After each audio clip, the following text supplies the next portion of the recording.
You see with Afghanistan and how the Taliban now have more Black Hawk helicopters than the entire British Army because of Biden's absolutely cowardly and shameful way in which he withdrew. I've never been for the occupation, but the way in which he cut and run in that way was shameful and left them with all those weapons.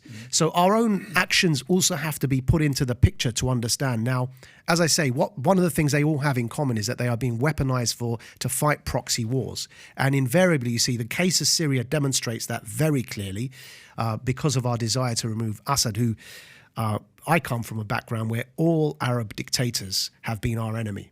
I have no sympathy for Assad, but what I wouldn't want to ever accept is that we replace Assad with Al-Qaeda and ISIS, which is what we were effectively doing, is what Trump brought to an end, by the way.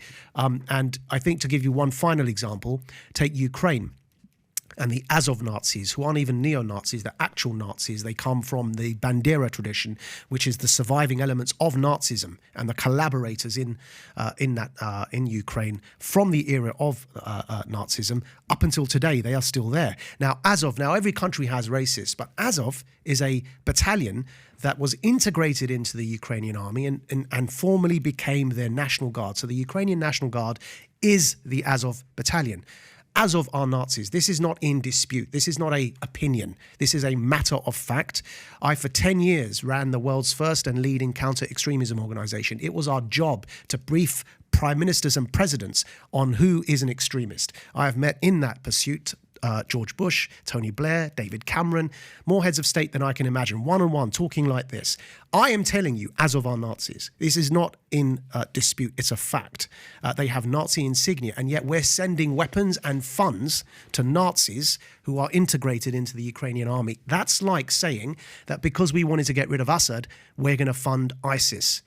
You can't run the world in a way where the ends justify the means, because then you have what people call collateral damage. Imagine that in the intellectual side of things. We are funding and arming people who have these extremist ideologies, and then we're surprised that these ideologies spread. Now, my job then becomes harder because it's not just against jihadism that I stand, but of course Nazism, obviously, which is how I ended up in the first place becoming radicalized. So you've got people like us saying, look, the world should be about peace, unity, love. And meanwhile, the governments that we are attempting to counsel in that regard are doing the exact opposite by arming and funding these militia all over the world. Can I just give you, this isn't a pushback, this is more of a follow-up, but it'd be almost like if you were starting a company, right? And you go to someone like a PBDI are starting a company right now, and we go to some intelligence agency for seed capital or to raise some money.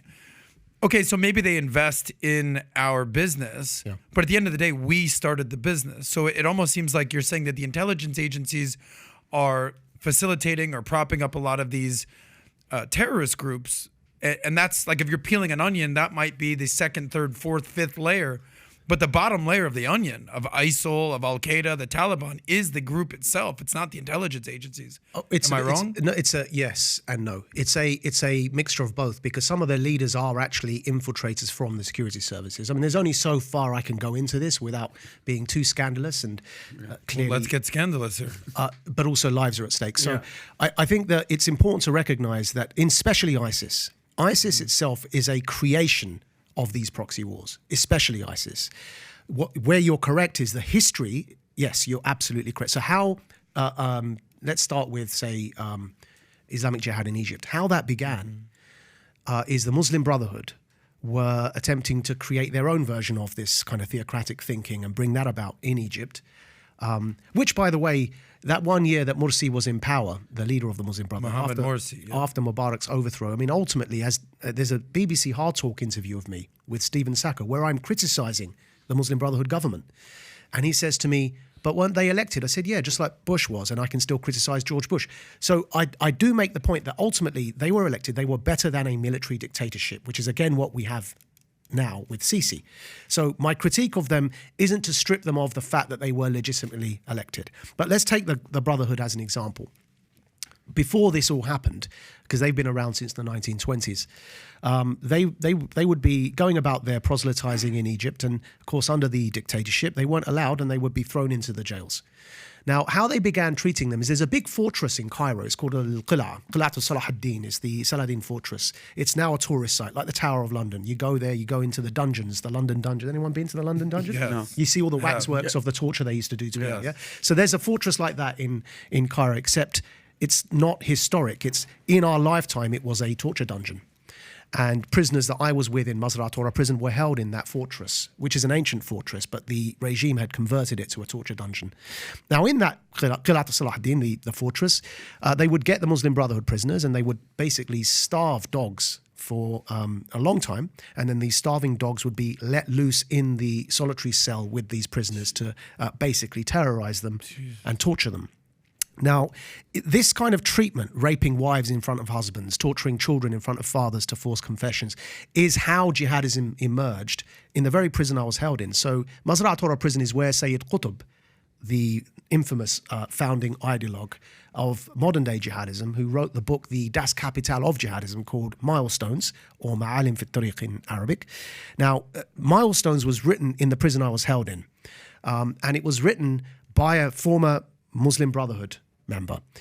Now, what you said, by the way, Adam, and I didn't mean to say you're all wrong, because that's where what you said applies. This is an example where Muslims have to take responsibility for what happened next. So he's very angry. They've witnessed all this torture. He then does what I did the opposite of this, right? He then codifies a dogmatic, rigid way of thinking to make themselves feel better about the fact they're angry. And that's where Milestones came from.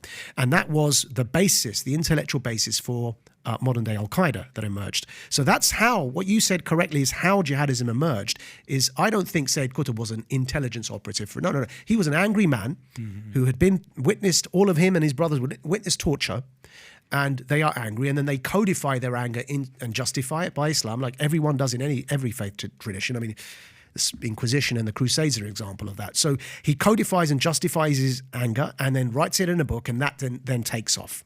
So yes, that's how it began. But by the time you get to the end of it with ISIS, more so than not, ISIS is a creation of these proxy wars and intelligence agencies. Is why I have to be as candid as I am about this, because we've got to, everyone has to take responsibility for what's going on in the world. So if you like this clip and you want to watch another one, click right here. And if you want to watch the entire podcast, click right here.